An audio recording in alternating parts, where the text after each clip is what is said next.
Bonjour tout le monde et bienvenue sur Légende. Aujourd'hui, notre invité, il s'appelle Franck Henry. Il a fait beaucoup de braquages à l'époque avant de faire un spectacle au théâtre aujourd'hui. Après ses 21 ans de prison ferme, il est à la Nouvelle Ève le jeudi, vendredi et samedi dans un spectacle qui s'appelle Gangster, ni fier ni honteux, c'est le titre. Il va nous raconter toute sa vie, ses fusillades avec la police, jusqu'à sa co-scénarisation de la série Braco sur Canal+. Il a fait plein de choses très différentes. Il a même réalisé son film avec Isabelle Adjani, il va nous raconter tout ça. Juste avant, sachez qu'on est dispo, si vous découvrez l'émission aujourd'hui avec celle-ci, 3 fois par semaine, le mercredi, vendredi et dimanche sur Légende. Et on est dispo en podcast audio si vous nous écoutez, soit au boulot, en bossant, soit sur le trajet quelque part, sans du sport. On est dispo sur Spotify, Google Podcast, Apple Podcast, Deezer par exemple. En tout cas, merci d'être de plus en plus nombreux à nous suivre sur Légende. Et là, c'est parti avec Franck Henry, on y va. Alors Franck Henry, dit Francus encore, et je suis là. Ouais, c'est un bon lancement. C'est bien. Bienvenue. Tu as fait un petit peu le Danny Boone dans le clap, c'est ça? Ouais. Ça t'a rappelé, c'est ce que tu m'as dit avant. Tu m'as dit que tu as vu l'émission avec Danny Boone, il a mis l'œil dans le clap comme ça. Ouais. Je vais te le reprendre avant que tu me le voles. Merci beaucoup. C'est une blague, hein. Tout le monde me dit en commentaire que j'ai l'impression qu'on va me voler le clap. Bienvenue à toi. On dit Francus, l'armurier, c'est ton pseudo, j'ai vu sur Wikipédia. Non, c'était dans le temps. À l'époque où tu étais un gangster? Ouais. C'est ça? Aujourd'hui, c'est Franck, appelons-nous Franck. Bah, écoute, tous les deux. Franck Henry, t'as un spectacle, tu étais gangster, c'est le nom de ton spectacle, c'est pour ça que je dis ça comme ça. Gangster, ni fier ni honteux, à la Nouvelle Ève à Paris. Tous les jeudis, vendredis et samedis, t'as un spectacle là-bas. T'es devenu écrivain, t'as sorti 3 livres depuis. T'as bossé sur des écritures de séries, on en parlera tout à l'heure. Braco, c'est ça, hein? Ouais.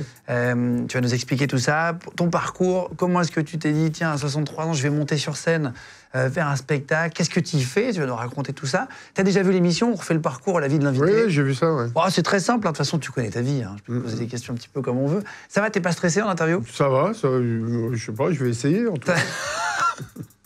T'es né en 1960 à Paris. Tu vas tout de suite être placé chez une nourrice. Pour comprendre un peu le parcours, pourquoi t'es passé chez une nourrice tout de suite? Parce que mes parents bossaient. Enfin, l'idée, c'est que je suis né d'une mère qui a été mise enceinte par un manouche qui l'a abandonnée. Et elle bossait comme serveuse. Elle a rencontré mon nouveau père. Et comme lui bossait à l'usine, elle bossait comme serveuse. Ils n'avaient pas trop le temps de s'occuper de moi. Donc ça se faisait à l'époque, moyennant finance, on m'a placé en nourrice, donc chez des gens que je ne connaissais pas. T'as essayé de rechercher ton vrai père? Alors, j'ai appris qu'il était décédé d'un infarctus, mais je ne l'ai jamais rencontré. Et puis, ayant abandonné ma mère, je n'avais pas spécialement envie de le connaître. T'es envoyé chez tes grands-parents paternels. Néo-paternels. Néo-paternels, donc ton père adoptif, en gros. C'est ça? Tu pars en Bretagne. Pourquoi ta maman t'a pas ramené chez elle après? Qu'est-ce qui s'est passé? Je sais pas, parce qu'ils bossaient, ils étaient dans un trip comme ça, de boulot à fond, et après, les vraies raisons de tout ça, je les connais pas, et c'est toujours un questionnement aujourd'hui. Et à partir de là, je me retrouve chez mes parents, ces inconnus en fait. Que t'as quasiment pas vu. Voilà. Ça se passe comment? Eux sont toujours dans un trip de taf, ils s'occupent pas trop de moi, et l'affection que je trouve pas à la maison, je vais la chercher dans la rue, parce que c'est là que ça se passe. Et moi, je suis clairement dans un trip de déséquilibre psycho-affectif, et l'affection, je vais aller la chercher près des potes, quoi, et pour attirer l'attention et être aimé, parce qu'au fond, il s'agit de ça, je vais faire le con. Je vais faire le mariole. C'est là que tu commences les conneries, après? C'est ça? Tu vas au début, tu dis vol de vélo? Oui. Vol de mobilette? De mobilette, ouais. Après, on est passé à des petites italiennes plus sexy. Et plutôt que de faire des roues arrière et faire le con avec, quand j'avais fini, je les démontais, je revendais les pièces. Donc tu commences à faire du recel? Pas du recel, du vol. Ouais. Vol et recel, tu revends? Non, c'est les gens qui vont acheter qui sont recellers. D'accord, ok, ouais, c'est bien. C'est peut-être... tu connais mieux les termes que moi, hein, remarque. Ah, ça, pour les connaître, je les connais un peu. T'arrives à gagner ta vie? À 16 ans, je gagne plus... Même avant 16 ans, je gagne plus d'argent que mon père à l'usine, c'est sûr. Tes parents adoptifs se rendent compte de ce que t'es en train de faire ou pas? Non, parce que j'ai aménagé... on est dans un HLM, on a une cave où mes parents vont pas, donc j'ai aménagé cette cave où c'est un lieu où on se réunit avec les potes pour boire des coups, fumer des pétards et entreposer donc des pièces de cyclo. Et il faut savoir qu'à cette époque, j'étais mieux équipé que le concessionnaire Malaguti du coin.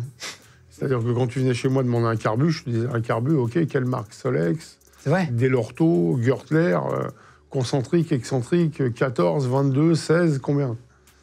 J'avais plus de pièces. Ouais, j'avais plus de pièces que le concessionnaire. Ouais. Et c'est après que tu passes au cambriolage. Quel âge tu commences? Assez tôt, je crois que je devais avoir le premier, je devais avoir 16 ans. Et ce qui est rigolo, et je le raconte dans le show d'ailleurs, c'est que la première fois que j'ai fait un cambriolage, on a cambriolé une villa. Et en fouillant partout, on ne trouvait rien. C'est normal qu'on ne trouvait rien, c'était une villa témoin. Une villa témoin, c'est une villa de démonstration, en fait, qui appartient au promoteur pour montrer ce que vous pouvez acheter dans le quartier qui va être construit plus tard. Exactement. Donc il n'y a rien dedans, c'est vide. Exactement. Parfois, il y a des meubles, mais c'est vide. Oui, il n'y a pas de même quand j'ai voulu prendre la télé, en fait, elle était vide. C'est des fausses. C'était une fausse télé. Ouais, c'est ça. Bah, comme dans les boutiques de téléphone, parfois, à l'époque, c'était des faux téléphones en plastique avec juste une photo dessus, quoi. C'était quoi le but, si tu gagnais ta vie avec du vol de moto et ça? Pourquoi tu as commencé à faire des cambriolages? Parce que tu es dans un trip où tu veux épater la galerie, donc tu mets la barre toujours un peu plus haut. Et plus tu as d'argent, plus tu as de potes. Et plus tu as de potes, plus tu veux de l'argent, en fait. C'est un cycle. Ouais, c'est un espèce de cycle comme ça, infernal. T'as fait d'autres cambriolages après? Oui, j'en ai fait plein. Ouais. Alors, pas forcément des villas, mais des magasins, des entrepôts. Et là, ça m'a assez vite saoulé parce que quand tu fais des cambriolages, tu te retrouves avec de la marchandise à refourguer. Et donc là, c'est discussion sans fin avec les resellers. Et le b.a.-ba du reseller étant toujours de dévaloriser au max la marchandise que tu proposes pour t'en donner le moins possible. Ouais, évidemment. Donc ça m'a vite saoulé. Parce qu'après, il fallait revendre, etc. Exactement. À 15 ans, tu te fais attraper pour un cambriolage, justement. Tu fais 4 jours de prison. Une vraie prison, pas une prison pour mineurs à 15 ans. Ouais, une vraie prison. Et là, je tombe sur un juge pour enfants, ça s'appelait comme ça à l'époque. Et le mec, pensant me faire peur, m'effrayer, me met en prison. Mais dans une vraie prison. Alors, pas longtemps, 4 jours. Sauf qu'il se passe l'effet totalement inverse. Ça te calme pas? Ah bah non, tu sors de 4 jours de prison, tu arrives dans ton quartier, t'es une star. T'es le caïd du quartier, et là, quel confort psychologique pour un gamin. Du coup, ça donne envie de continuer dans ce chemin-là? Bah évidemment. Mais après, il y a aussi le côté, peut-être que je suis un peu fait pour ça aussi. Il y a une part de vice aussi, certainement. Il y a une part de vice quelque part, ouais. Non, mais c'est intéressant ce que tu dis, c'est-à-dire que tu sors, t'es la star du quartier, du coup, tu as l'impression d'être valorisé par tout le monde. Tout le monde vient te poser des questions, te demande de raconter. Ah, tu te prends pour Jesse James. T'es le gangster héros du quartier. Tu te fais arrêter à nouveau, tu continues, mais tu te refais arrêter très vite. Ouais. Et là, t'es envoyé en maison de redressement. Alors, j'ai toujours entendu ce nom-là depuis que je suis gamin. Moi, t'inquiète, tu vas partir en maison de redressement. Tu sais, tes parents, ils te disent, tu vas partir en pensionnat ou en maison de redressement. Ça ressemble à quoi? En fait, dans le temps, ça s'appelait des maisons de correction. Et après, ça s'est appelé des maisons de redressement. Maintenant, ça s'appelle des foyers de jeunes travailleurs, où tu es enfermé et tu vas bosser. Bon, on m'avait trouvé un job de métallo. Et ça me plaisait pas beaucoup. Et je me suis évadé, en fait, parce que... T'as des murs comme une prison ou... Ouais, il y a des murs et tout, quoi. Alors, c'est moins... surveillé? C'est moins surveillé qu'une prison, mais t'es enfermé. Et donc, moi, je me suis évadé parce qu'on avait une combine à l'époque pour être majeur avant l'heure légale. C'est-à-dire que je me suis engagé dans la Légion étrangère pour que l'État redonne les responsabilités parentales à mon père pour qu'il puisse signer le contrat, pour que je puisse m'engager à 17 ans. Et donc, je me suis engagé dans la Légion. Et j'ai fait tous les tests, tout ça, j'étais apte. Et quand il a fallu signer le vrai contrat, eh bien, j'ai dit non.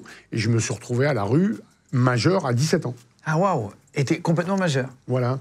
Ça s'appelait émancipé. Oui, c'est ça. Mais on peut se faire émanciper. C'est les parents qui décident, c'est ça, qui disent... Non, là, c'était de fait.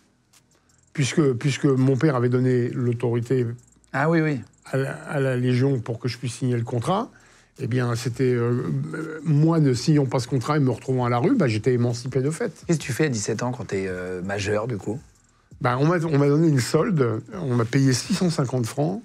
J'ai été boire des coups à Marseille, c'était à Aubagne. Et j'étais me faire une pute. Et je suis remonté en Lorraine. Et de là, je suis monté sur Paris. Là, il y a eu ce premier braquage. Hein. Quand je sors de la Légion, il y a ce premier braquage qu'on vient de proposer. Oui, à 17 ans. Et là, je braque ma première banque. Alors, une petite agence avec pas beaucoup d'employés. Mais il se passe tout seul ? Non, à deux. On est à deux. Et il se passe un truc extraordinaire. Enfin, extraordinaire dans le sens pas ordinaire. C'est que on rentre derrière les convoyeurs qui viennent de livrer. Et au pied du comptoir, il y a un sac avec 50 briques. Donc 500 000 balles. Plus ce qu'on prend dans les guichets, tout ça, on se retrouve avec 600 000 balles. Et je te prie de me croire qu'en 77, c'est beaucoup, beaucoup, beaucoup d'argent. Donc après partage 30 briques chacun, c'est énorme. Et là, on descend à Cannes. En combien de temps ? En, je sais pas, 2 minutes. Et là, on descend à Cannes et je fête ma majorité au Carlton. Avec l'argent liquide ? Avec de l'argent liquide, ouais. Tu t'es pas fait attraper sur ce braquage-là ? Non. Non, je me suis pas fait attraper. Je peux en parler aujourd'hui. Il y a prescription. Du coup, il se passe combien de temps avant le deuxième braquage ? Il se passe quelques années. Ouais, tu vis avec cet argent-là ? 2-3 ans. Non, j'en ai retapé d'autres ensuite, jusqu'à ce qu'il y en ait un qui craque et sur lequel j'ai pris ma plus grosse peine. Non, j'ai enchaîné, ouais. Ah, t'enchaînes. Oui, donc il se passe pas beaucoup de temps avant que tu en refasses d'autres de braquages. Non. C'est ça. Et tu vis de l'argent, tu ne travailles pas, t'as pas de boulot officiel, honnête, pour ne serait-ce que camoufler ça, tu n'as pas de travail officiellement. Non, on vit au jour le jour. Alors, l'argent volé à ce site particulier, c'est que aussi vite que tu le rentres, aussi vite tu le sors, et tu te permets tout. Et donc ça va très vite, tu le dépenses très très vite. T'as pas peur ? Non, parce que au fond, comme ça, alors après la suite prouvera le contraire, mais ça te paraît assez facile en fait. Tu rentres, tu braques les gens, tu prends les sous et tu t'en vas, quoi. Mais t'es pas parano, je veux dire, quand tu vois des gens s'asseoir à la table à côté de toi, un peu solides, tu te dis pas tiens c'est des policiers. Non, pas trop, parce que t'es encore gamin et t'es dans une espèce d'inconscience comme ça qui fait que non, quoi. Et puis je te dis, c'est une vie qui est tellement fun, tellement confortable, que non, quoi. Tu te laisses mener, tu te laisses emmener. C'est pas vraiment confortable, mais c'est une impression de confort. Oui, voilà. Parce qu'à long terme, c'est pas confortable. Ah non, pas du ni tout. Psychologiquement, ni, tu vas en parler après, mais des remords, tu te dis, attends, c'est quand même pas bien ce Non, que mais je toi, quand je dis confortable, c'est facile. Oui, en fait, Voilà. c'est ça. T'as une sensation de facilité. T'as l'impression d'avoir du cash, d'être le roi du monde, de pouvoir faire ce que tu Exactement, veux, ouais. alors qu'en fait, finalement, c'est très court, souvent. Ouais, oui, bien sûr. c'est court. Donc, t'as 17 ans, tu vis ça, et t'as aucun moment où t'as une confrontation avec la police dans un braquage où t'arrives... En sortant, ils sont là, ils te tirent dessus, t'as pas de moment. Si, et celle sur le braquage sur lequel je me fais arrêter, on a une alarme insonore. Là, ça se passe sur Paris. Une alarme donc qui fait pas de bruit, en gros. Voilà, et quand on sort, les poulets sont là, fusillade. J'ai mon associé qui prend une balle dans la colonne vertébrale. Et son frère, pensant le sortir de l'hôpital pénitentiaire de Fresnes, me balance. Et il a arrestation. Alors que t'arrives à t'enfuir. Moi, j'arrive à m'enfuir, ouais. Et il me balance, et première arrestation, et là, première grosse peine, je suis condamné à 8 ans de réclusion criminelle. Ouais. 8 ans ferme, en gros. 8 ans ferme, ouais. Parce que toi, t'étais armé aussi. Quand tu dis fusillade, c'était que ton collègue qui était armé ou t'étais armé aussi? Non, mais j'étais armé, ouais. On a une fusillade avec la police. Bon, moi, j'ai tiré quelques bastos au hasard, comme ça, mais j'arrive à m'enfuir. Alors, pour te faire l'histoire complète, je saute sur la moto qui part en roue arrière, je m'emplâtre dans la vitrine d'un cordonnier... Je laisse la moto, j'arrête une voiture dans la rue et j'arrive à partir. Avec la voiture. Et t'es pas rattrapé directement? Non. Combien de temps après ils arrivent chez toi? Je sais pas, 3 semaines après. À 6h du matin? Ouais, comme d'hab. Les arrestations, c'est toujours à 6h du matin. C'est même encore aujourd'hui. Est-ce que quand on est gangster, quand on est braqueur comme toi, est-ce qu'à 5h55, on a une petite suée tous les jours ou pas? Plus tard, ça arrive, ouais. T'as l'angoisse du 5h55, ouais. Tu te prépares beaucoup sur un braquage comme ça? C'est comme dans les films, on en parlera tout à l'heure, mais c'est des mois de préparation ou c'est un peu n'importe comment? Ah non, c'est pas des mois de préparation. Tu passes devant un établissement qui te semble jouable Et tu regardes un peu les accès, les moyens de fuite, et puis tu y vas. Non, ça va assez vite. Il n'y avait pas de sas dans les banques à l'époque? Ça arrivait, mais c'était pas aussi sophistiqué que maintenant. C'est pour ça que tu cherchais des banques sans sas, etc. Ouais. C'est ça? Bah, tu cherches, tu vas à la facilité, bien sûr. Tu avais quoi comme arme? Tu dis que tu étais armé, c'était quoi? Alors le tout premier braquage, j'avais un pauvre pistolet à un coup 22 longs rifles, et mon associé avait un fusil de chasse à canoncier sans cartouche. Et puis après, j'ai eu des armes un peu plus sophistiquées, des vrais flingues. Et ce qui m'a valu un peu mon surnom de l'armurier, parce que j'ai toujours aimé les armes. Et j'en ai toujours eu des sympas et qui marchaient plutôt pas mal. Et je m'en occupais, je les démontais, je les nettoyais, tout ça, j'aimais bien ça. C'est vrai, quand on tape ton nom sur Wikipédia, il y a marqué Franck Guy l'armurier. C'était ton pseudo après, dans le grand banditisme? Ouais, ça l'a été, mais c'est rigolo parce que maintenant, ça n'existe plus trop, ça. Mais dans le temps, il y avait des surnoms. Il y a toujours eu dans notre entourage un Jeannot l'élégant. Parce que le mec était bien sapé, il a des beaux costards. Il y a Michel Lepage, donc on connaît, qui va venir dans l'émission, il s'appelle Le Gros. Qui est un ami. D'accord. C'est un ami, Michel. C'est son pseudo, Le Gros. On tape Michel Lepage, marqué Le Gros partout, etc. Ouais, effectivement, il y a des pseudos. Tu prends 600 000 francs, juste, qu'est-ce que tu fais? Qu'est-ce que tu t'achètes, à part des armes?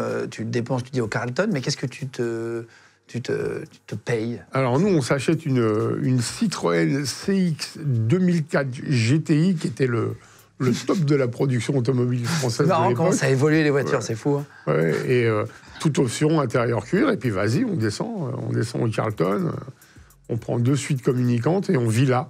À 18 ans, c'est rigolo. Il y a des braquages où tu fais des erreurs.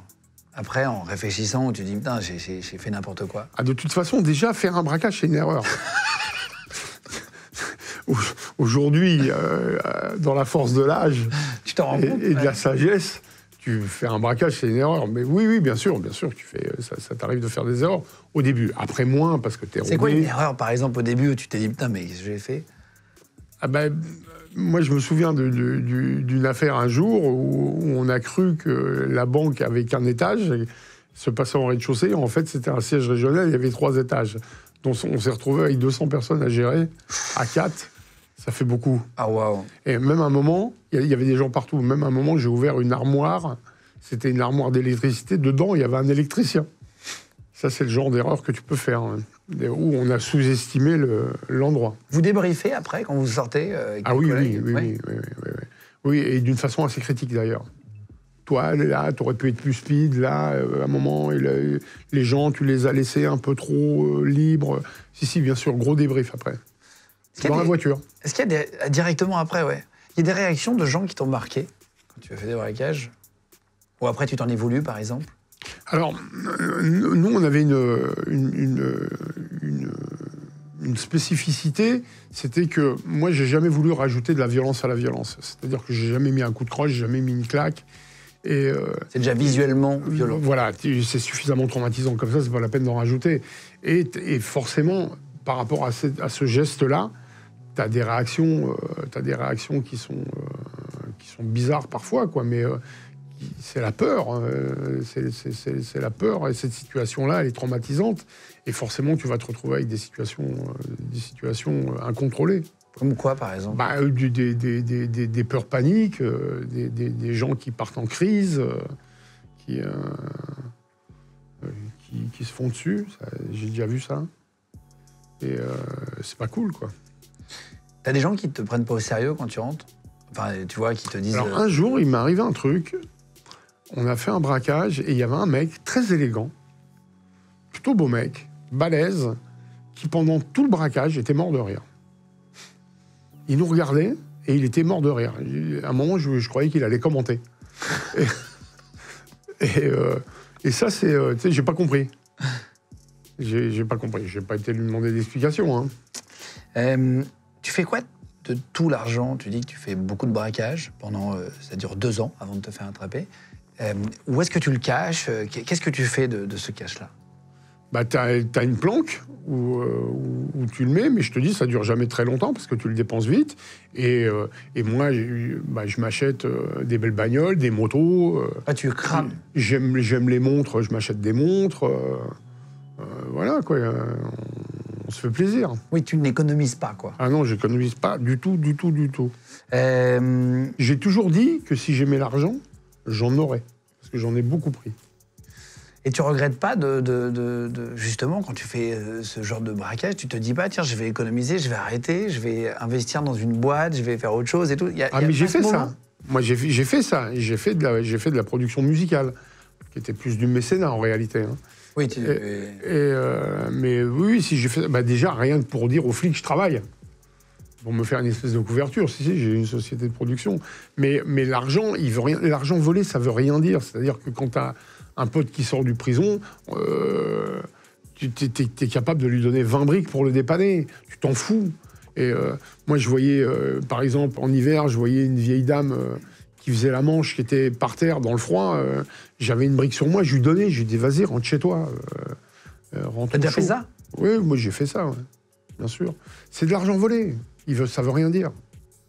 Ouais, c'est pas le même argent, tu le sentais? Ah non, c'est pas le même argent quand tu vas travailler. Hein. Et sur lequel tu dois payer des impôts. On va faire film versus réalité. Je vais te citer des choses de film lors de braquage, tu vas me dire si c'est réaliste ou pas. Vas-y. D'accord? Dans les films, il y a toujours un chef dans les équipes de braqueurs. Est-ce que c'est comme ça dans la vraie vie? Est-ce qu'il y a un leader, un numéro 10, comme au foot? Non. Alors ça, c'est un truc qui peut m'énerver, enfin m'énerver, au moins m'agacer. C'est-à-dire que souvent dans les films de brigands, une équipe de braqueurs, alors il y a un chef et surtout il y a une équipe où tout le monde suspecte l'autre. On est en totale suspicion. Alors qu'une équipe de braqueurs, c'est pas ça. Souvent, une équipe de braqueurs, c'est une équipe de potes. Et après, il va y avoir d'autres gens qui vont venir parce greffer, on a besoin d'être plus nombreux, parce que l'affaire est plus compliquée. Mais non, il n'y a pas de chef. Enfin, pour ma part, il n'y a pas de chef, il n'y a pas de leader. On est surtout une équipe de potes. Et c'est plutôt une ambiance assez décontractée où ça rigole plutôt, quoi. Il n'y a pas de suspicion, tu dis, où l'autre il peut partir avec tout l'argent, etc. à la fin, machin? Tu veux que je te raconte une anecdote que j'ai jamais racontée à personne? Oui. Un jour, on tape une bijouterie à Luxembourg, une très grosse bijouterie, une grosse enseigne, et à l'époque, on prend 1 milliard de centimes. Et on doit vendre ces bijoux en Hollande. Et la dernière nuit avant qu'on parte en Hollande pour vendre ces bijoux, je suis seul dans mon appartement avec les bijoux. Et mes potes doivent venir me chercher le lendemain matin de bonne heure parce qu'on part à l'étranger.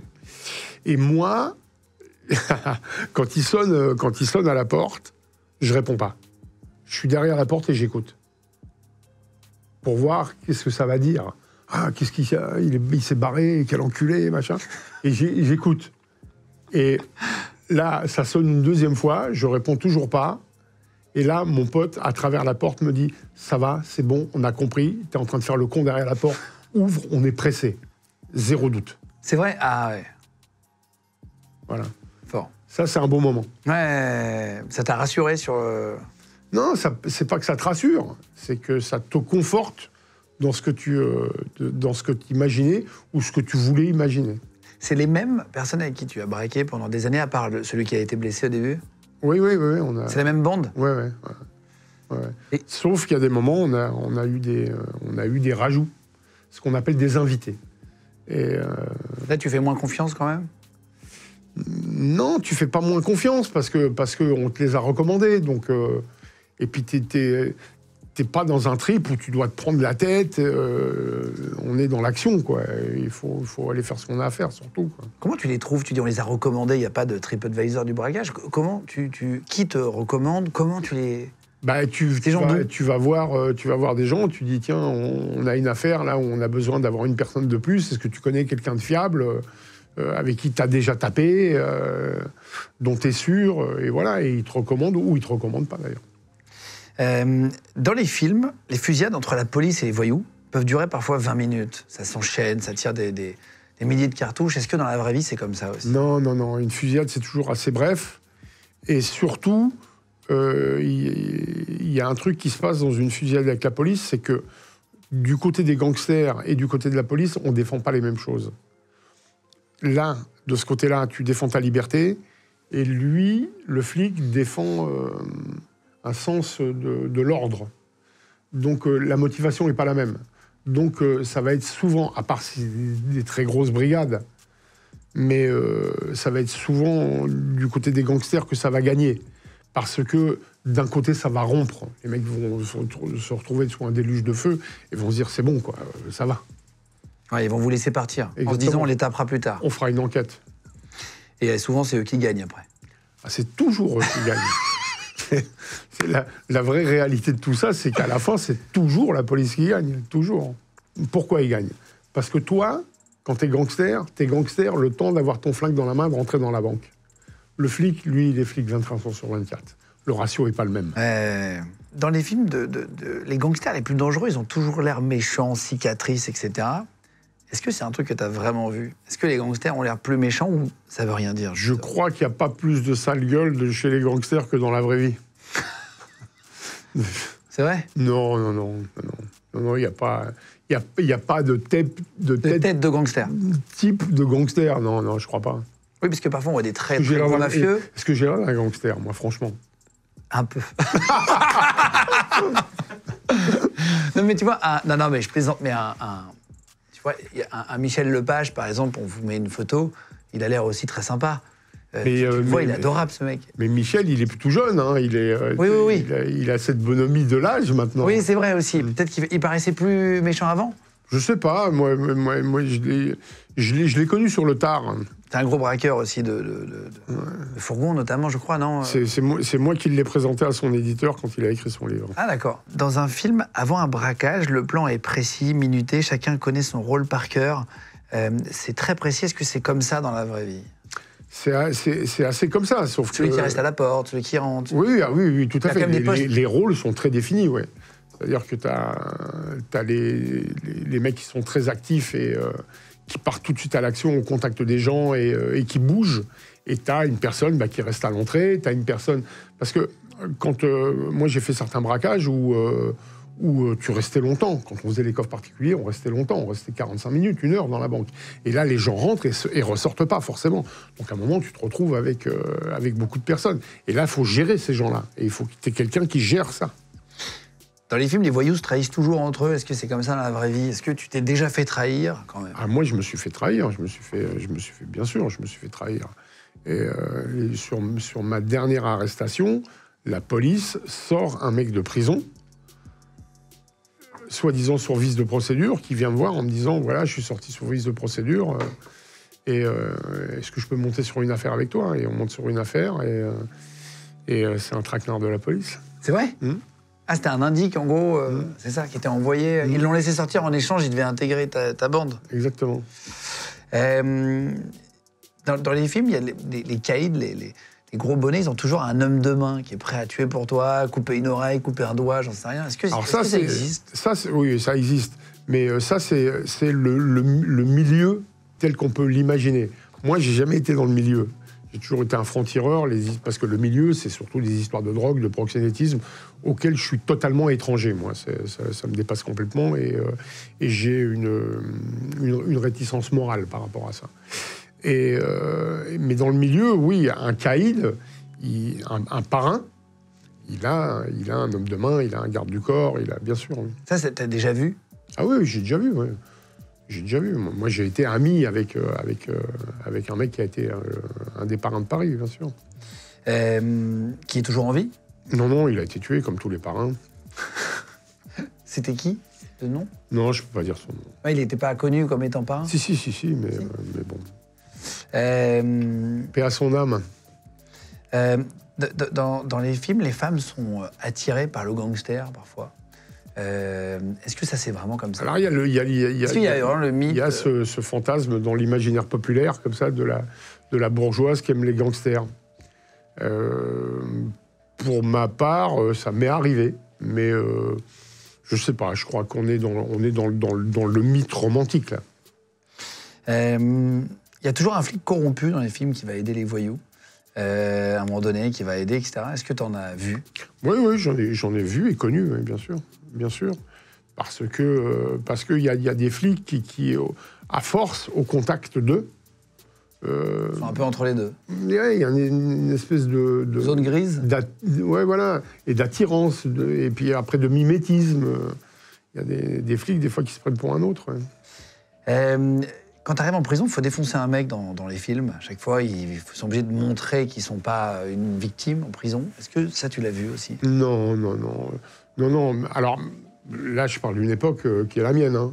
Aujourd'hui, je ne sais pas comment ça se passe. Ça fait longtemps que je n'ai pas été en prison, ça fait longtemps que je suis sorti. Mais non. Et puis le distinguo se fait tout de suite par rapport à ton délit. Quand tu rentres en tôle parce que tu es un braqueur, donc un peu l'élite du banditisme, on te laisse tranquille. Il n'y a personne qui va venir te faire chier, quoi. Les voyous se donnent toujours rendez-vous dans des parkings mal éclairés, dans les films, dans des zones peu commerciales la nuit, etc., pour des échanges de mallettes, de trucs. Est-ce que tu as déjà vu ça? Non. Mais après, moi, j'ai pas de critique par rapport à ça. Ce que le cinéaste va chercher, là, c'est l'esthétique. Visuel, ouais, c'est ça. C'est l'esthétique. Les voyous, tu te sens froid. Dans les films, ils n'ont pas peur, ils n'ont aucun remords, etc. Est-ce que c'est ça dans la vraie vie? Le sang-froid, oui. À partir du moment où tu sais que tu vas braquer des gens et que l'issue possible, c'est de te ferrailler avec la police en sortant, il faut avoir un certain sang-froid, oui, bien sûr, si tu l'as pas. Mais ça arrive, des fois, je parlais d'invité tout à l'heure, que tu braques avec quelqu'un que tu connais pas et qui va pas se comporter comme il faut et qui va avoir peur. Et lui, ça sera première et dernière fois, évidemment. Et donc, tu disais que première condamnation de prison, on en parlait, c'est 8 ans. Ferme, comment ça se passe? Alors, moi, j'ai connu une chose très cool en prison à cette époque, c'est que quand tu passais un examen scolaire et que tu le réussissais, tu avais des remises de peine supplémentaires, 3 mois. Donc, tous les malins, on allait à l'école. Et donc, tu passais une année, tu passais le certificat d'études, et après le BEPC, et après le bac. Et si tu avais des années, moi, je suis devenu universitaire comme ça. Ah bon? En prison? Et à chaque fois, tu gagnais 3 mois par an? Oui. Donc, tu as fait combien de temps sur les 8 ans? Sur ces 8 ans-là, j'en ai fait 6, avec une particularité. Ouais, je t'ai dit, j'ai même pas attendu, moi, d'être sorti pour rebraquer, puisque quand j'ai eu ma première permission au bout de 4 ans, mes potes sont venus me chercher avec une voiture volée devant la porte et on a été taper une banque pour me faire passer la permission la plus confortable possible. Donc, directement? Ouais, directement. Tu t'es pas dit que tu allais reprendre 2 fois plus? Mais non, dans ta psychologie de taré, parce qu'il ne s'agit pas d'autre chose, tu te dis, je risque pas d'aller en prison si ça va pas, j'y suis déjà. Le traumatisme sera moins grand. Il est fou, ce mec. Ah, tu t'es pas dit, c'est vrai, t'avais pas le bon sens de dire merde, je vais parce que c'est quand même très long, 4 ans. Ouais, mais Parce que là, tu dis ça en rigolant, mais la vérité, c'est qu'il y a des soirs, tu dois être tout seul à te faire chier quand même. Mais bien sûr, la prison, elle n'a pas d'autre but que celui-là, que tu t'y fasses chier. Exactement, ouais, tu tournes en rond. Non, mais tu te dis, ouais, j'irai pas en prison, j'y suis déjà. Donc tu y retournes. Et donc, tu y retournes, là, ça se passe bien. Je m'achète une voiture américaine pendant les 5 jours de perche, je dors au Plaza Athénée. L'idée étant que quand t'as pas baisé depuis des années, il faut mettre toutes les chances de ton côté, quoi. Ça a marché? Oui. Tu te fais attraper pour ce truc-là ou tu re-rentres? Non, je ne me suis pas fait attraper. Prescription. Prescription? C'est prescription. On dirait une carte au Uno. Ouais. En prison, t'es respecté, t'es comment? Alors, moi, je suis pas quelqu'un de facilement impressionnable. Impressionnable, ouais. Ouais, impressionnable. J'étais plutôt bagarreur quand j'étais gamin. Je savais me battre, je savais me défendre. Donc, non, j'étais tranquille. Non. T'avais des gens qui te protégeaient? Il y a ça en prison, vraiment? Alors, à un moment, quand t'es dans des grosses histoires, que t'as un caïd, t'as une espèce de cour, effectivement, où tout le monde va pas pouvoir venir parler avec toi. Ah, t'as eu ça, toi? T'es un peu caïd de la prison? Non, t'es pas le caïd, t'es un des caïds de la prison. Et entre caïds? Ça se passe plutôt pas mal. T'étais quel genre de prisonnier? T'étais plutôt bagarreur, plutôt en train de lire? C'était quoi? Moi, je lisais un livre par jour. Moi, j'ai connu la prison avant l'arrivée de la télévision. Et je lisais un bouquin par jour. Le seul moyen de t'évader, c'était de lire. Et souvent, lire ce qu'il y avait, parce qu'il y a des tôles où il y a des bonnes bibliothèques, d'autres moins. Et donc, tu lis ce qu'il y a. Et moi, j'ai lu un bouquin tous les jours. Ouais. Tu t'es cultivé, en fait? Oui, tout à fait. Ouais. Parce que tu lisais pas un bouquin par jour avant. Tu te dis, je suis là, de ma propre volonté. Il n'y a personne qui m'a pris par la main de force pour aller faire des braquages. Donc, je suis là par ma faute. Il y a deux solutions. C'est où j'assume pas. Ne pas assumer, c'est aller à l'infirmerie et demander des cachetons pour dormir. Et assumer, c'est faire quelque chose de ça. Donc, moi, c'était la culture. Donc, c'était faire des études, c'était lire, c'était m'intéresser à des choses et faire de ce moment-là, de ce moment où tu es bloqué, quelque chose, autant que faire se peut, quelque chose d'intelligent. Voilà. Les études, c'était aussi pour diminuer ta peine, tu dis? Oui. C'était un mélange des deux, quoi. Oui.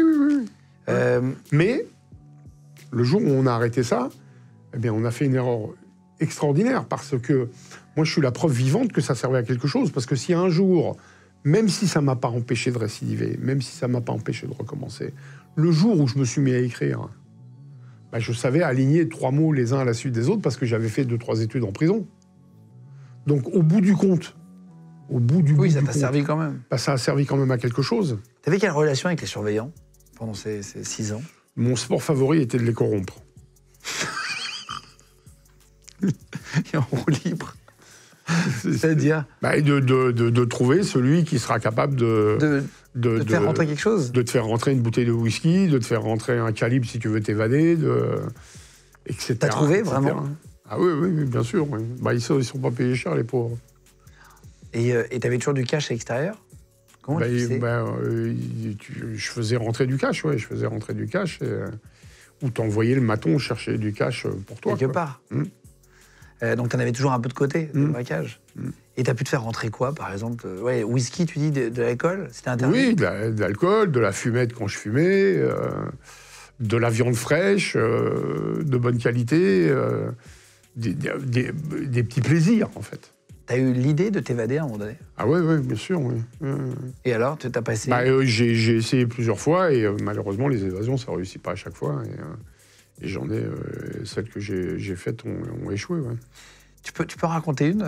Je crois que tu avais fait avec des béquilles, il y avait une histoire avec des béquilles. Ouais, j'étais jeune, hein.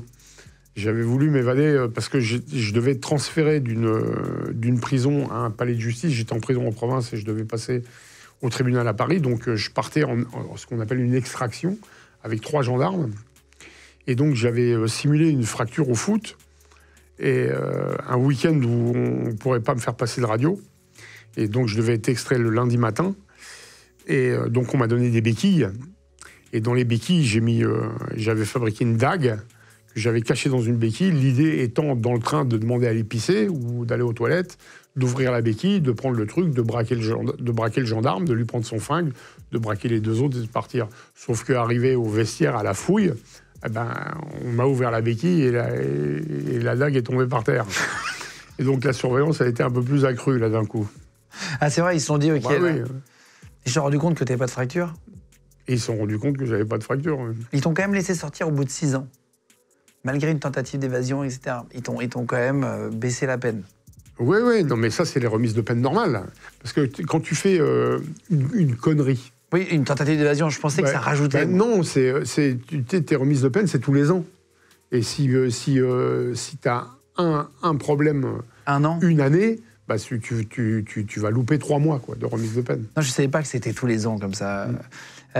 Tu sors en 86, c'est ça, de ces 8 ans? Ouais. Est-ce que tu arrêtes les braquages à ce moment-là? Non, on passe carrément à l'étage supérieur. Là, on passe... à l'époque, il y a le gang des postiches qui fait un tabac et où les mecs rentrent dans les banques et ouvrent des centaines de coffres. On sort, on fait la même chose, en fait. Ah, ça vous inspire? En fait, c'était genre vos modèles? Ouais, nos modèles, non, on n'a pas de modèle, mais... mais ceux qui vous donnent l'idée d'eux. Qui donnent l'idée d'eux. Dans ce sens-là, ouais. Pas en tant que fan, mais en tant que, tiens, Pas con. Donc, du coup, vous faites quoi? Quelle est la différence par rapport à avant? Parce que Là, tu rentres dans une banque, au lieu de prendre, je sais pas quoi, ce qu'il y a dans les distribs, dans les guichets et dans le coffre de la banque, tu descends au sous-sol avec des marteaux et des burins, et là, tu éclates les coffres des particuliers, quoi, qui sont des coffres en alu, et tu en ouvres 100, 200. Et tu trouves des choses? Les butins sont énormes, là, c'est Alibaba et les 40 voleurs. Mais ça ressemble à quoi? Du mal à imaginer, pardon, je pose des questions précises, mais toi, tu l'as vu, mais nous, comme on le voit pas, il y a quoi dedans, par exemple? Des lingots, des pièces en or, des bijoux, alors pas tant de cash que ça, même 1 kilo de sucre. J'ai trouvé 1 kilo de sucre dans un coffre, alors ça a toujours été... sûr été... que c'était du sucre? Mais oui, c'était du sucre. Et je l'ai pris, je me suis fait un fantasme pendant tout le trajet de retour en me disant, putain... c'est de la coke? J'ai cassé les sucres, je me disais dedans, il devrait y avoir des diamants, je sais pas quoi, des microfilms. Ouais, c'est bizarre, ouais. Non, mais c'est quelqu'un qui a fait semblant de mettre quelque chose au coffre, je pense. Ah, il y en a qui font ça? Je pense, ouais. Il doit y avoir une histoire comme ça. Pourquoi tu mets 1 kilo de sucre au coffre? Je sais pas, des gens qui pensent que ça peut... avec les tickets de rationnement. Ouais, c'est ça. Quelqu'un qui a manqué pendant la guerre, tu vois, des vieilles personnes qui peut-être. vont... Mais bon, bizarre, quoi. Tout est imaginable. C'est quoi l'objet le plus incongru que tu as trouvé, à part le sucre? Alors, ce qui est rigolo, c'est que dans les coffres, tu trouves toujours des photos avec un mec en train de se faire sucer entre deux bagnoles, pris au téléobjectif, où tu dis il y a une grosse tentative de chantage. Ah, waouh! Ah si, ça t'en trouves tout le temps. Incroyable. Et les mecs, après, payent et gardent la photo? Je sais pas, après, ce qui se passe derrière, on peut tout imaginer. T'as trouvé ça? Mais moi, j'ai trouvé des photos cheloues. Ouais. Et donc, les butins sont plus gros qu'avant? Ah bah oui, c'est énorme. Par contre, il faut revendre ça. Les lingots d'or. Ouais, non, les pièces en or, tu les vends au cours. L'or, tu le vends au cours, quasiment.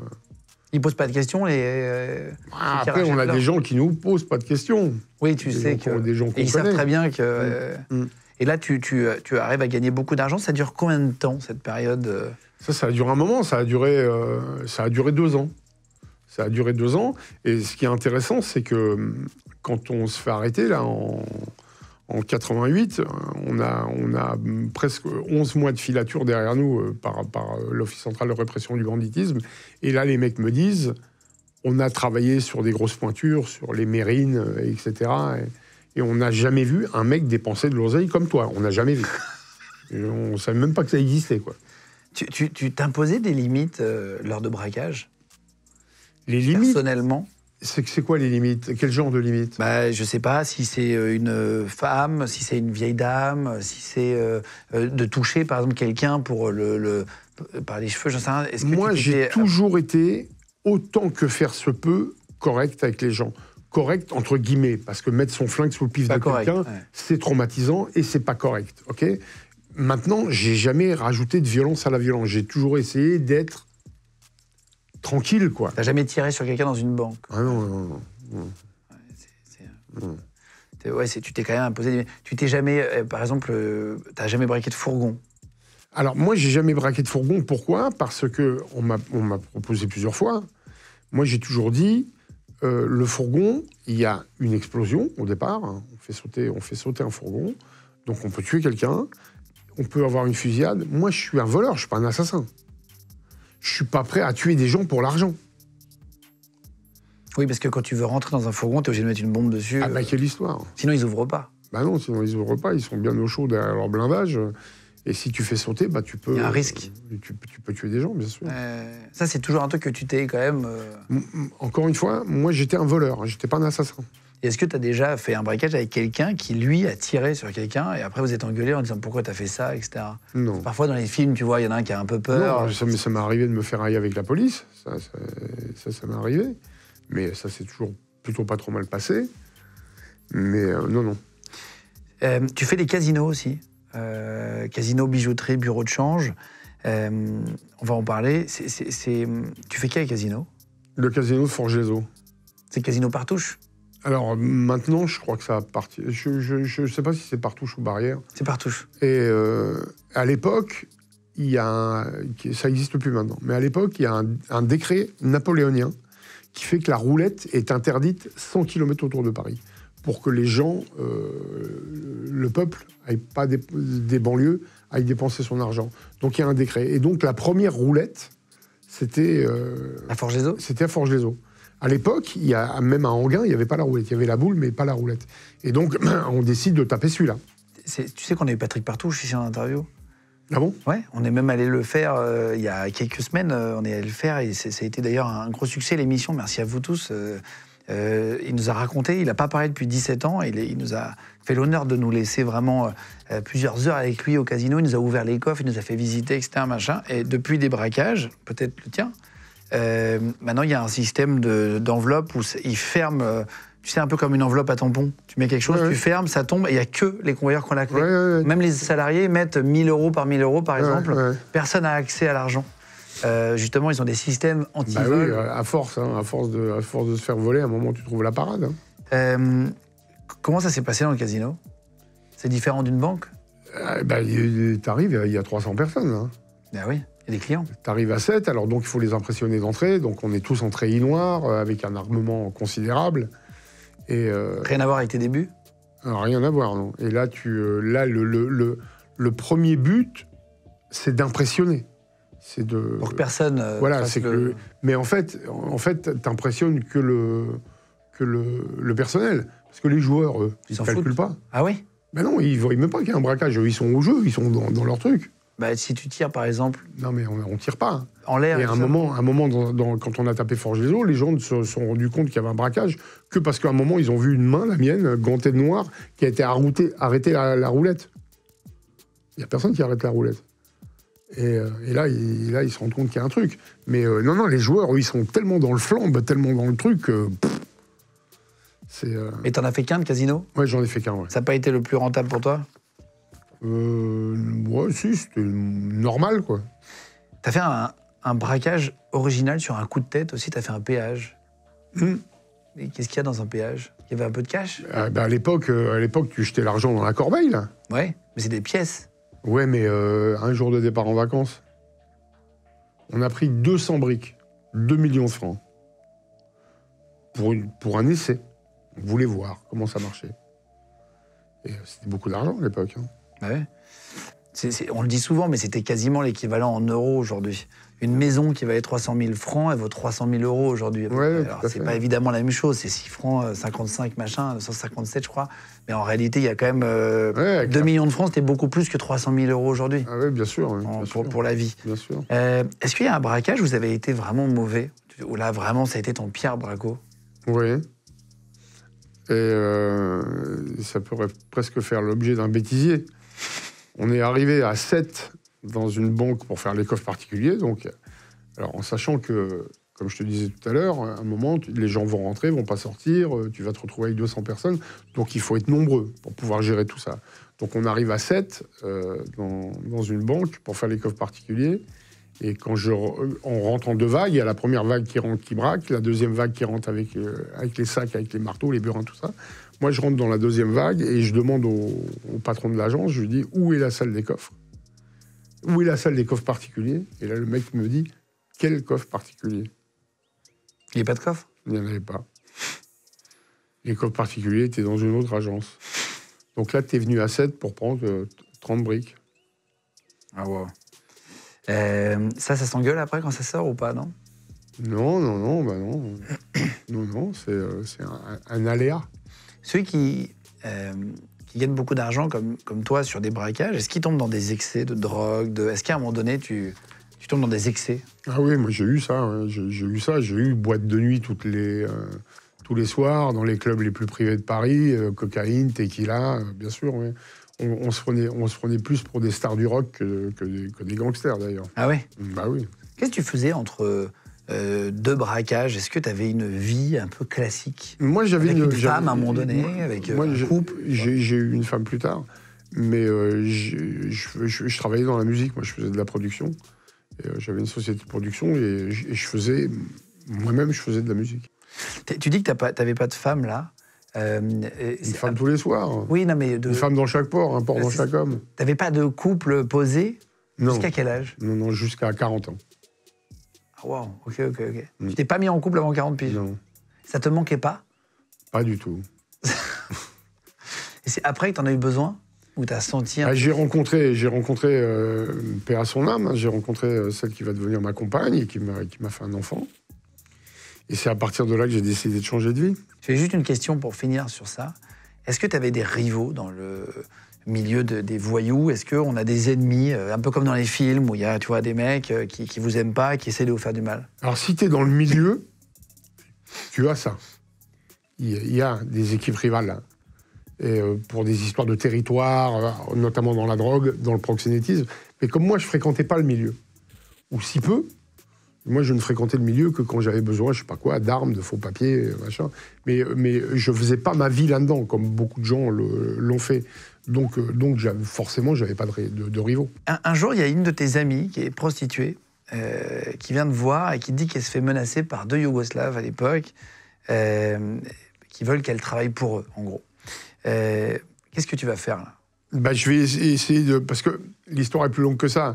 C'est une nana qui avait racheté sa liberté, c'est-à-dire qu'elle avait tapiné pendant tant de temps pour pouvoir avoir un montant fixe et déterminé qu'elle a donné à son Mac, et elle se retrouve libre. Et il y avait une espèce de loi comme ça du milieu qui faisait que quand une nana avait racheté sa liberté, elle était intouchable, elle bossait pour elle. Et là, en l'occurrence, cette nana-là, il y a 2 Yougos qui veulent lui mettre la main dessus. Et moi, je vais voir ces mecs pour leur dire que ça se fait pas. Et ça tourne mal. Ça tourne mal. Moi, je suis jeune, ils sont plus âgés que moi. Et ils me braquent, ils m'emmènent au bois, ils me mettent à l'amende. Et après, c'est la guerre, quoi. Ah oui, donc tu t'es un tout petit peu rentré dans le milieu à ce moment-là Là, après, c'est la guerre. J'ai fait la guerre. Ah oui? Bah oui. Et tu dis, il te braque, il t'emmène dans le bois, c'est quoi? Pourquoi faire? Pour voir la prostituée, non? Non, il t'emmène au bois en promenade. Mettre dans le coffre d'une voiture et pour te tabasser, quoi. Ah oui. Te mettre à l'amende, il te laisse à poil au bois. Il t'humilie, quoi. Et là il t'habite à l'air, t'arrêtes une voiture un moment pour rentrer chez toi avec une couverture sur les épaules, et à partir de là, c'est la guerre. Ah waouh. Ça veut dire quoi, la guerre? La guerre, c'est une rafale dans leur restaurant. Ah oui, c'est la vraie guerre. C'est la guerre. Ouais. Dans Paris? Dans Paris. Ah oui. Et là, tu fais tes armes. Tu fais tes armes parce que c'est toi qui as raison. Et donc, tu as imposé ta loi et tu deviens un caïd. Ils savent que c'est toi? Oui, bien sûr. Mais ça c'est dans le milieu. Et là, c'est rigolo parce que l'affaire fait du bruit. Et t'as un espèce de juge de paix, un vieux Corse ou un vieux Marseillais qui a fait 200 piges de prison, qui te convoque, tu comprends, Francus, on se fait la guerre, on se fait le jeu de la police, et là tu braques tout le monde, tu dis, moi, l'affaire, on va la régler. Déjà, vous allez commencer par rendre ce que vous m'avez pris, et puis vous allez me donner 20 bâtons d'amende, sinon je tue tout le monde. T'as dit ça? Oui, j'ai dit ça. Et le parrain, par exemple, là, qui te reçoit? Ils ont été me chercher mon cash, et ça s'est réglé. Ah oui? Ça s'est réglé à l'amiable. Et les Yougoslaves, après, t'en as plus entendu parler? Non. Oui, donc ça, c'est un peu comme dans les films, pour le coup. C'est des vrais... Et tu dis, un juge de paix, comment il sait que c'est toi? Et comment il vous convoque avec les Yougoslaves à côté? Parce que il y a cette nana qui est dans l'histoire, qui elle s'est quittée. Et forcément, ils l'ont menacée pour savoir qui j'étais. Ah oui. Voilà. Et ils vous convoquent en même temps?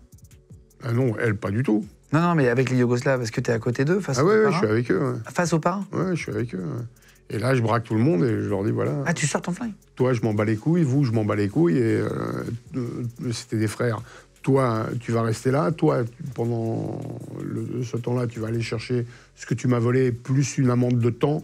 Et si dans 20 minutes, t'es pas là, je tue tout le monde. Pourquoi? Qui est-ce qui t'a volé de l'argent? Les Yougoslaves? Bah oui. Ouais, ils m'ont mis à l'amende. Ah oui, ils t'ont dépouillé de ce que t'avais dans la voiture, etc. Et ils t'ont remboursé? Oui, bien sûr. Et ils m'ont donné du surplus. Et le parrain, il s'est pas énervé que tu braques tout le monde? Il s'est surtout pas énervé pour pas que je le revolvérise. Ah oui, donc t'es quand même monté d'un cran par rapport à tes idées au départ de braquage, etc. Ouais, là, c'est monté quand même en violence. Ouais, Est-ce qu'ils t'ont touché toi aussi? Oui, bien sûr. Ils ont touché à mon intégrité physique et morale. Ton amie t'a remercié après? Oui, bien sûr. Elle a été libre? Oui, tout à fait. Ça a servi? Oui, bien sûr. Tout ça, pour pas au moins faire ça pour rien. Et par exemple, quand tu mets une rafale dans un restaurant, t'es pas arrêté par la police? Ça paraît improbable aujourd'hui, parce que t'as tellement de caméras partout. On parle d'une autre époque. Hein. Bien sûr. Je suis passé en voiture, j'ai mis une rafale et je suis parti. Hein. Et là, tu n'as jamais été arrêté pour ça? Non. Un jour, il y a un voyou qui t'appelle et qui te dit « Viens voir le coffre de ma voiture ». Oui, alors c'est une longue histoire. C'est quelqu'un qui en sortant de prison, avait décidé de kidnapper des voyous pour leur faire cracher l'oseille, les tuer. Et quand ils l'ont retrouvé, ils l'ont emmené dans un entrepôt où tout le monde lui est passé dessus, qui pour lui couper une oreille et un doigt et la tête à l'ouette. Et moi, j'étais pas à Paris. Et quand je suis rentré de Paris, on m'a montré la tête de ce mec-là dans le coffre d'une voiture. Ouais. Ah oui. Et là, j'ai été quand même frappé par... Visuellement. Visuellement, et puis le doute, quoi. C'est quoi ma vie, moi? Ah oui, qu'est-ce que je fais là, ouais. Pour qu'on m'ouvre le coffre d'une voiture et qu'on me montre la tête d'un mec, c'est ça ma vie? Là, tu commences à réfléchir un peu, là. Ah oui, tu t'es dit, c'est peut-être pas ça que je veux. Oui. Là, t'avais quoi, 40 piges à peu près? Non, j'étais plus jeune que ça, j'avais, je sais pas, 27 ans. Et le gars tuait des voyous pour leur prendre leur argent qu'ils avaient eux-mêmes braqué? Ouais. Alors, c'est une histoire qui est complexe, parce qu'il avait balancé des mecs, et... Quand il est sorti de prison, il savait qu'il pouvait être tué, donc il ne pouvait pas circuler librement. Et donc, il a décidé de partir à l'étranger, mais en rançonnant des voyous d'abord. Il y a un moment où tu te dis je ne suis pas dans mon monde, là, c'est pas pour moi. Ah, bien sûr. Alors, encore une fois, c'est des doutes qui se mettent comme ça au fur et à mesure. Petit à petit, ouais. Et ça t'empêche pas de récidiver, d'ailleurs. Mais à un moment, t'arrêtes. À un moment, tu te dis, au fond, ma vie, c'est pas ça. Et puis, peut-être qu'à un moment, tu te dis aussi, peut-être que je vaux mieux que ça. Peut-être que je suis plus intelligent que ça. Tu pars au Pérou, 2e d'août, à Lima, en vacances. On te donne une voiture et une arme. Et on me dit, tu t'arrêtes pas au feu rouge la nuit, et si tu t'arrêtes et que t'as un problème, tu tues le mec et tu nous appelles. Et tu dis, mais qu'est-ce que je fais là? Je suis où là? Mais c'était en vacances? On va dire du tourisme criminel. Et là, tu te dis, c'est quoi ma vie? Pour que j'arrive à l'autre bout du monde et qu'on me dit, tu tues le mec et après on s'arrange. On est chez qui là?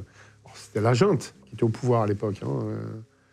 Et là, ça fait partie des périodes où tu as des gros doutes, évidemment. Tu retournes en prison en 88. Tu dis dans le spectacle que tu fais à la Nouvelle Ève, tous les jeudis, vendredis et samedis, je vous mettrai les liens, d'ailleurs, si vous voulez aller le voir, pour voir toutes les infos cliquables, les billets, etc. On a Louis qui est allé, notre auteur, un de nos auteurs qui est allé, qui a adoré le spectacle, d'ailleurs, m'a dit que c'était plein. Ça a l'air d'être un succès. Tu dis dans ton spectacle, j'avais la varicelle en 88, lors de mon arrestation. Ça veut dire quoi? Ça veut dire que les flics rentrent par la fenêtre et aussi par la porte parce qu'ils ont arrêté mon associé la veille au soir, donc ils ont les clés de chez moi. Donc ils arrivent à rentrer facilement. Et quand je me réveille, j'ai la varicelle parce que j'ai des points rouges sur la poitrine. Les points rouges étant les lasers? Les lasers, les pistolets, ouais. Tu prends combien de temps, là, de prison? Je suis condamné en tout à 47 ans par 3 cours d'assises différentes. Confusion des peines sur la peine la plus importante, 16 ans. Et donc, je fais, sur ces 16 ans, j'en fais 11. Et voilà, quoi. C'est long. Ah, oui, c'est long, ouais. Je le confirme. T'es condamné à 16 ans sur ta plus grosse peine. C'était par rapport à quelle affaire, celle-là? Où il y avait le casino... Une grosse bijouterie à l'étranger. Au Luxembourg, ça. Voilà. Tu rentres en prison à 28 ans, là, à ce moment-là. Tu ressors à 39. Ouais. De tes 28 à tes 39. Ouais. Tu ne vois pas la liberté du tout. C'est la même chose que ta première phase en prison, ou c'est un peu différent, la prison a évolué, etc.? Non, c'est en gros la même chose, sauf que moi, je suis toujours dans mon trip. Je fais des études, je fais de la musique, je décide de faire un album, je sors en permission... Je suis filmé par envoyé spécial qui me filme en train d'enregistrer au Palais des Congrès le commencement de l'enregistrement d'un album. Et surtout, je rencontre ma compagne. Et donc, je vais sortir peu de temps après. Et je vais avoir un enfant. Et voilà, quoi. Un fils? Un fils, ouais. Il s'appelle Lucas. Qui a quel âge aujourd'hui? 23 ans. 23 ans. On va y revenir sur ton fils. Juste... Question, en prison, tu vis l'arrivée de la télé. Ouais. Avant que tu l'avais pas la c'était il y a première longtemps, hein, c'était en 86, je crois. C'était peu de temps avant que je sorte de ma première grosse peine. Et là... C'est une bonne nouvelle? Non, non. C'est une très mauvaise nouvelle. Pourquoi? Les gens vont hurler, hein, les gens qui vont voir ça dans les prisons. Parce que avant, il y avait une vie sociale en prison. Une vie sociale qui se passait à la fenêtre. C'est-à-dire qu'on s'arrangeait tous pour être un peu dans le même secteur. Et le soir, on parlait à la fenêtre. On faisait au G-Sec, d'une cellule à l'autre. Et on parlait. On se faisait de la bouffe qu'on se passait avec ce qu'on appelle le yo-yo. Il y avait une espèce de vie comme ça. Et le jour où la télé est arrivée, ça s'est arrêté net. Et d'ailleurs, quand j'ai croisé le directeur de la tôle où j'étais, où la télé est arrivée, je lui ai dit, c'est bien, vous nous avez mis un maton dans chaque cellule. Ah wow. T'avais un co-détenu? Non. Pourquoi? J'en ai eu quand j'étais plus jeune. Mais après, moi, j'étais classé DPS, détenu particulièrement à surveiller. Donc, ça implique d'être seul en cellule pour des raisons de sécurité. C'est à cause de ta tentative d'évasion avec ta lame dans la béquille, par exemple? Entre autres. Moi, il faut savoir que j'ai été très politisé. J'ai fait beaucoup de mutineries. J'étais meneur de mutineries. J'ai lutté contre les QHS, les quartiers d'isolement. J'ai lutté pour le parloir libre. Enfin bon, j'ai été très politisé, moi aussi. C'est quoi la plus belle rencontre que tu as fait en prison? Est-ce que tu as eu une belle rencontre? Moi, j'ai toujours été intéressé en prison par les gens qui n'avaient rien à y faire. C'est-à-dire que, a priori, hein, il n'y avait rien à faire, a priori. J'ai toujours été intéressé par les politiques. Les autonomistes, les Basques, les Corses, tout ça, qui étaient là avec une vraie lutte, justifiée ou pas. Hein. Après, ça, c'est... On a reçu Michel Luciani ici, je ne sais pas si tu l'as croisé en prison, qui était à l'époque considéré comme terroriste corse, FLNC, qui est venu ici. Ouais. Je ne sais pas si tu l'as croisé, non? Non, je n'ai pas connu lui. Mais j'ai été très pote avec ces gens-là. J'ai beaucoup été intéressé aussi par le PDG qui tombe pour une carambouille de société et qui se retrouve en tôle, qui ne va pas y rester longtemps, avec qui je vais discuter parce que les histoires en prison, c'est toujours les mêmes. Je me suis fait balancer par Tatave, qui m'avait été présenté par Lulu, les histoires. C'est la même chose. C'est toujours la même chose. Je préférais discuter avec un mec, un capitaine d'industrie qui tombait pour une carambouille et qui allait certainement pouvoir m'apprendre des choses sur la vie, sur la société. Tu deviens papa en 2000, du coup, tu disais, de Lucas. Ouais. T'étais encore en prison, là? T'étais en permission ou non? Non, j'étais libre. Et là, c'est une évidence, quoi. Je suis marqué par une évidence. C'est-à-dire que je me dis, quand j'ai ce gamin dans les mains, sorti du ventre de sa mère, j'ai une explosion atomique dans la tête et je me suis dit, je serais père ou gangster, mais je ne ferais pas les deux. Et je décide d'être père. C'est ce qui t'a fait changer du jour au lendemain? Ouais, vraiment, ouais. Malheureusement, j'étais rattrapé par des histoires, mais oui, bien sûr, ça a été un bouleversement psychologique énorme. C'est ce qui t'avait manqué dans ta vie peut-être avant? Certainement, oui, certainement. Et t'as pris ton rôle de père à cœur? Ah oui. Ah oui, j'étais... T'as pas reproduit ce que t'as vécu étant gamin, en étant abandonné, etc. Non, moi je sais que pour le bien-être d'un môme, il y a que l'amour qui marche, quoi.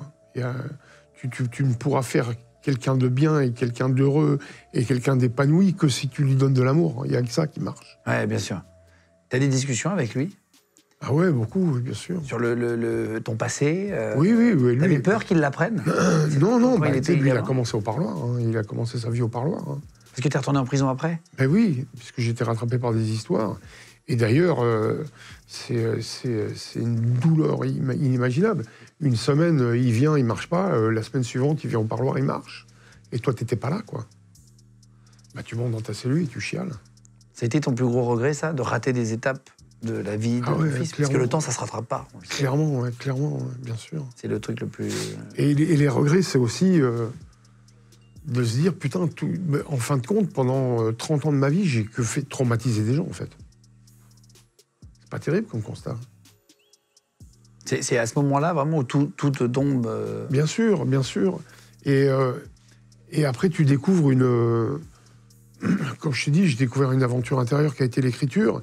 et tu trouves une place dans la société, j'ai la possibilité, pendant 1 heure, 1 heure et demie, je sais pas quoi, le temps d'un bouquin, d'un film, un truc, d'aller chercher les gens dans leur quotidien, bien ou pas bien d'ailleurs, mais si c'est pas bien, de pouvoir les sortir, de les amener dans ton univers et de les mettre ailleurs pendant 1 heure et demie.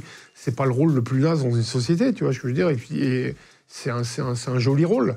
Et c'est sans commune mesure avec traumatiser des gens pendant 30 ans, quoi. Comment tu t'es rendu compte que tu avais traumatisé des gens? Est-ce que c'était un procès? Quelqu'un qui est venu témoigner? Non, moi un jour j'ai fait une émission de télé que je voulais pas faire et j'ai dit on l'a fait si on fait ce que je veux. Et on a été à Forges-les-Eaux parce que je voulais parler avec des gens 15 ans après. Et là, je me suis retrouvé en face d'un caissier principal de Forges-les-Eaux qui m'a dit 15 ans après, je vous en veux toujours. Parce que j'ai cru à ce moment-là que je rentrerais pas chez moi, que je verrais plus mes enfants, que je verrais plus ma femme, que j'allais mourir là, fusillé, quoi. Là, tu te dis, putain, waouh. Ouais, en fait, tu vivais pas du tout la même chose de l'autre côté. Bien sûr, tu vis pas ça parce que tu es dans un espèce de truc irréfléchi, dans l'action. Non, c'est pas bien, quoi. C'est pas bien. C'est fondamentalement pas bien. Et moi, aujourd'hui, quand j'ai des espèces de dîners d'anciens combattants, comme ça, où on était des anciens gangsters, je leur dis, putain, les mecs, ce qu'on faisait, c'était pas bien, quoi. Ce qu'on faisait, c'était pas bien. Il y a eu un film sur ça où il y a justement des gens de prison qui ont fait des choses qui se retrouvent face à des victimes, là, il y a pas longtemps, avec Adèle, avec Soropoulos, etc. Je n'oublierai jamais au visage, tu l'as pas vu? Oui, tout à fait. Ouais. C'était un peu ça, ouais. Quand tu dis que tu as vécu non, ça, bien tu t'es retrouvé face à... Tu peux pas revendiquer une certaine intelligence si t'es pas conscient de ça. Tu peux pas, au bout du compte, te satisfaire de ça. Moi, je connais des voyous qui sont fiers d'être des voyous et qui s'en branlent d'avoir traumatisé des gens, mais j'ai pas envie de les connaître, j'ai pas envie de parler avec eux. Maintenant, c'est des bas du front, le mec il est teubé, continue d'être teubé, mais soit teubé tout seul, quoi. Le caissier, c'est vraiment l'élément qui t'a marqué le plus? Là, tu le matérialises. Tu t'es excusé à ce moment-là? Mais bien sûr, évidemment que je me suis excusé. Là, tu matérialises le truc, tu te dis putain, c'était ça ma vie. Oh, ouais, je semais le chaos quand je passais, quoi. mais oui, bien sûr. Pourquoi? Pour un espèce de montre, d'idéal. Voilà, pour un espèce de pseudo-confort, de flambe, parce que tu flambes, quoi. Tu donnes pas le change, hein. Les gens te prennent pas pour un bourgeois, hein, quand ils doivent vivre comme tu vis. Hein. Ils savent que t'es un gangster. Hein. Ouais. Ouais, oui. Tu vois, si quelqu'un crame de l'argent n'importe comment... Mais bien sûr, évidemment. Tu donnes pas le change 2 minutes. Ton fils t'en a voulu ou vous avez eu des discussions là-dessus Non, parce que le fait de rater des moments, je parle, pas... Ben non, parce que quand moi je m'en suis sorti assez rapidement de cette dernière peine, je suis sorti vite. Et donc il était petit et je me suis occupé de lui. Et lui, depuis 20 ans, il vit dans ça. Il vit dans le fait que j'écrive, que je fasse des trucs. Un jour, j'ai réalisé mon film, voilà quoi. Et il est content. Il a vu Isabelle Adjani, Johnny Hallyday. Voilà quoi. Et lui, il est dans ça depuis 20 ans. Il est fier de toi? J'espère. Oui, je crois. Comme moi, je suis fier de lui d'ailleurs. Et t'arrives à lui dire? Que je suis fier de lui? Ouais. Oh oui, bien sûr. Non, mais il y a des gens qui ont du mal à dire. Non, dire les choses gentilles, c'est plus dur. Ouais, bien sûr. Non, mais nous, on se parle beaucoup et on se dit tout. Tu retournes de 2001 à quelle année pour J'y reste 3 ans. 3 ans. Ouais. Par l'indic qui t'a piégé, dont tu parlais tout à l'heure, quelqu'un qui sort de prison, en fait, contrôlé par la police, piloté, et qui va te faire avoir. Tu commences l'écriture à quel moment, à ce moment-là? Parce que je vais passer en cour d'assises avec, au fond, pas autre chose à leur dire que stop, c'est fini. Je vais passer à autre chose, j'ai un gamin, et voilà. Je vous demande... C'était vrai, en plus. Ouais, je vous demande de me laisser une chance. Mais pourquoi ces gens vont-ils me croire? M'écouter, même. Un président, il fait ce qu'il veut de son procès. S'il veut pas que tu parles pas. Il te pose une question, tu bafouilles 2 mots, il te coupe, il passe à autre chose. Moi, il fallait que je capte l'attention. Et je vais leur vendre une espèce de psychothérapie par l'écriture. Et à partir de là, on va me laisser parler pendant ce procès. Et je vais leur dire sincèrement ce que j'ai à leur dire. Et je vais les toucher, je vais les émouvoir et je vais m'en sortir. C'était plus pour les... Oui. Ah, j'étais dans la ruse totale. J'étais dans le calcul total. Il fallait que je trouve une fenêtre de tir. Et je me prends à mon propre jeu. Et ça fonctionne? Ah oui, juges, pour les juges? Ah ouais, au lieu de prendre 20 ans, j'en prends 8, je suis au bout de 3. Ah waouh! Ah oui, entre 3 et 20, il y a une différence. Ah oui, il y a une différence, je te le confirme. Donc ils sentent que c'est quand même un peu honnête, enfin que tu as vraiment envie d'écrire? Parce que je leur... Mais alors après, le procès, il y a Cédric Clapiche, le réalisateur, qui vient parler, il y a un cardinal de l'Église catholique qui vient parler, il y a un philosophe qui vient parler, et qui viennent un peu dire ce mec-là, peut-être qu'il a du talent, il faut lui donner une chance. Cédric Clapiche, c'est l'Auberge espagnole. Ouais. Ça, c'est le réalisateur de l'Auberge espagnole. Ouais. Que tu connaissais à l'époque? Ouais, parce que avant ça, j'avais bossé sur un truc avec lui. Ouais. Tu commences à sortir et à éditer 2 livres, Mauvaise nouvelle du milieu et Natchav. Ouais, alors Mauvaise nouvelle du milieu, qui était clairement une entreprise de démystification de l'esthétique et du romantisme lié au banditisme, où je disais, voilà, quoi qu'on vous dise, je vais vous montrer le contraire. Et après j'ai écrit des romans, quoi. Et surtout, je me suis retrouvé, peu de temps après ma sortie, devant la prison de Melun, où j'ai écrit un rôle pour Johnny Hallyday, qui sortait de cette même prison, où j'étais dans la 4e dimension, quoi. Attends, donc t'écris ton premier film en prison? Ouais. Et que t'arrives à réaliser après? Non, ça c'était pour le commissaire Moulin, et c'est Johnny qui faisait le rôle. Ah oui, ok, t'as écrit pour le commissaire Moulin aussi. Ouais. Comment tu te retrouves à écrire pour le commissaire Moulin en prison? Parce que Yves Régnier avait lu des paplards sur moi et était venu en prison me visiter. Et pendant 1 an, il est venu me visiter tous les jeudis pour qu'on bosse. Parce qu'il voulait que je lui écrive un film. Incroyable. Pour écrire, ok. Hervé Lafranc, l'ex-patron de l'Office central de répression du banditisme, a dit dans une interview « Le nombre de non-lieux et d'acquittements sur ce gars-là, et notamment dans des affaires sensibles de règlement de compte, est incroyable. » T'as été à chaque fois acquitté, t'as réussi à passer entre les mailles du filet aujourd'hui pas tout le temps, manifestement, j'ai fait 21 ans de prison. Ouais, quand même. C'est marrant qu'il ait dit ça. Oui, parce que heureusement, tu payes pas tout. Et puis tu sais, la police, ils ont un truc qui s'appelle le STIC. C'est un fichier où il y a tout. C'est-à-dire? Tout ce que tu as fait et tout ce dont on te soupçonne. Ah ouais, ok. Même si t'as pas été jugé. Ok. Donc ça fait beaucoup de choses. Ah waouh.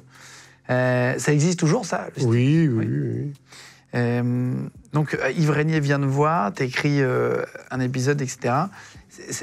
Ça t'a fait du bien qu'on te reconnaisse d'autres qualités? Bah évidemment. On te dise, tiens, il est bon pour ça? Bah évidemment, bien sûr, ça te valorise. Te flatte. Ouais. Et tu te dis, bah je suis peut-être pas que un breaker. Voilà, au fond, je suis un raconteur d'histoire, je sais le faire, et on te fait des romans, après on te vient te chercher pour des séries qui en plus cartonnent, et puis un jour, on vient te voir, on te dit, bon, bah tiens, voilà, 7,5 millions, fais un film. Donc comment s'appelle ce film? De force. De force. Ouais. Tu le réalises? Avec Isabelle Adjani, ouais. T'arrives à avoir Isabelle Adjani? Ouais. Et le plus gros casting de 2011. C'était qui? Il y avait qui?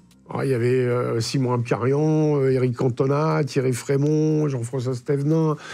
J'en oublie plein, hein. Pardonnez-moi. Mais et t'arrives à faire un film comme tu l'imaginais? Ouais, et là tu te retrouves où t'es auteur et réalisateur. C'est toi qui dis moteur, action, coupé, c'est un truc de fou. Un truc de fou. Tu comprends pas ce qui s'est passé entre le moment où tu sors de prison et d'un coup tu fais ça? Ah ouais, non, c'est un espèce de truc comme ça, continu, qui s'arrête pas. Et l'aboutissement, un jour, on te dit, bah tiens, ta vie, elle est complètement dingue, va la raconter au théâtre. Tu te dis, putain, c'est quoi ma vie, quoi? Alors, juste avant le théâtre, en 2009, t'es appelé pour travailler en tant que co-scénariste de la série Braco, ouais. Sur Canal aussi. Ouais. Tu reçois des propositions? Ouais, c'est les gens qui viennent te voir après, après, on vient me voir pour écrire Engrenage, des gros trucs qui ont marché. Ouais. Et t'as écrit Engrenage? Ouais, j'ai écrit une saison. T'as participé à l'écriture? C'est un pôle d'auteur. J'ai écrit une saison. Ouais. Une série, c'est très très long et c'est compliqué à écrire. Entre les arches des personnages, des machins et tout, c'est peut-être même plus compliqué qu'un film, non? Ouais, parce que... alors, plus compliqué, mais plus plaisant, parce que tu peux plus t'arrêter sur les personnages, comme t'as le temps. Et alors, le one-man show, c'est quoi? C'est un spectacle d'humour? Comment tu le décrirais? Non, c'est pas d'humour du tout. Je remets l'affiche à l'image, vous la voyez, voilà, ça s'appelle Gangster, ni fier ni honteux, à la Nouvelle Ève, jeudi, vendredi et samedi. Qu'est-ce qu'on vient voir? L'histoire d'une résilience, comment je suis passé d'un môme dans le déséquilibre psycho-affectif aujourd'hui au théâtre et comment j'ai fait basculer tout ça, comment j'ai fait évoluer tout ça, qu'est-ce qu'a été ma vie. Et je comprends, j'admets que ça interroge les gens, forcément, quoi. On se dit, les gens, je les vois, hein, au premier rang, ils me regardent, ils disent, c'est qui ce fou, quoi. T'as arrêté complètement tout ce qui était illégal aujourd'hui? Ah ouais. Oui, c'est que ça te donne même plus envie. Mais non, mais c'est même pas une question d'envie, c'est une question de logique. De mindset, ouais. Je dis toujours, déjà, vas-y, j'ai les fils qui se touchent. Allez, une étincelle. Je remonte sur un braquage pour prendre quoi? Il n'y a pas d'argent dans les banques. Si tu vas braquer une banque, ils vont pas appeler la police, ils vont appeler les urgences psychiatriques. Pour braquer quoi? Et au-delà de l'aspect moral qui peut me turlupiner aujourd'hui. Braquer quoi? Braquer qui? Est-ce que tu as recroisé des personnes qui sont venues te voir en spectacle, que tu avais braqué à l'époque? Non, que j'ai braqué, non. Des anciens gangsters, copains, il y en a qui viennent me voir de temps en temps, ouais. Et est-ce que ta maman, est-ce qu'à l'époque, elle a suivi ton parcours et vous en avez discuté? On n'en a pas beaucoup discuté et ma mère, elle était plus obsédée par l'idée de me voir à la télévision dans le journal de PPDA, me faisant arrêter avec mon équipe et de ce qu'allaient en dire les voisins. C'est quoi le truc que tu as appris de ces 21 ans de prison? J'ai appris que... Alors, moi, j'ai un mauvais regard sur la prison.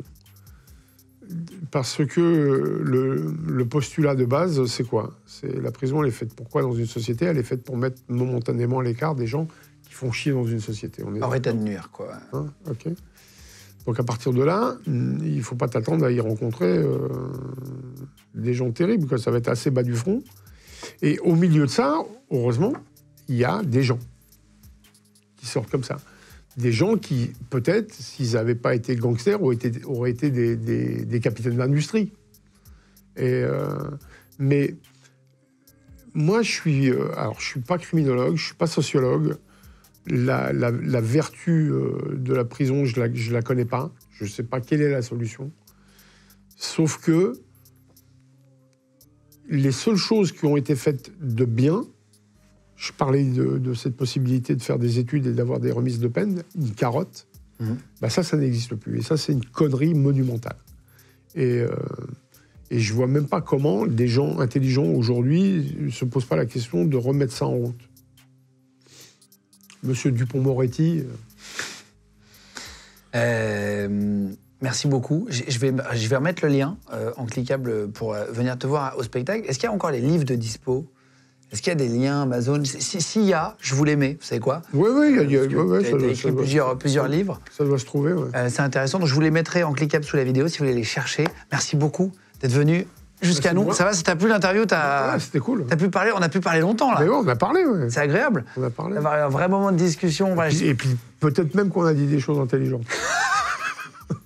J'espère que ça vous a plu aussi. Merci d'avoir regardé toute l'émission. Si vous êtes là encore jusqu'à la fin, merci 1000 fois. Merci de vous abonner vraiment en masse sur notre chaîne YouTube. Merci beaucoup. On vous met une émission, une interview, parfois des documentaires aussi, tous les mercredis, vendredis et dimanches. Merci d'être de plus en plus nombreux. Et merci de nous écouter en podcast audio aussi. On est les premiers podcasts de France sur Spotify, Deezer, Google Podcast et Apple Podcast. Donc merci beaucoup d'être de plus en plus nombreux. Je vous embrasse et on se retrouve à la prochaine vidéo. Ciao tout le monde.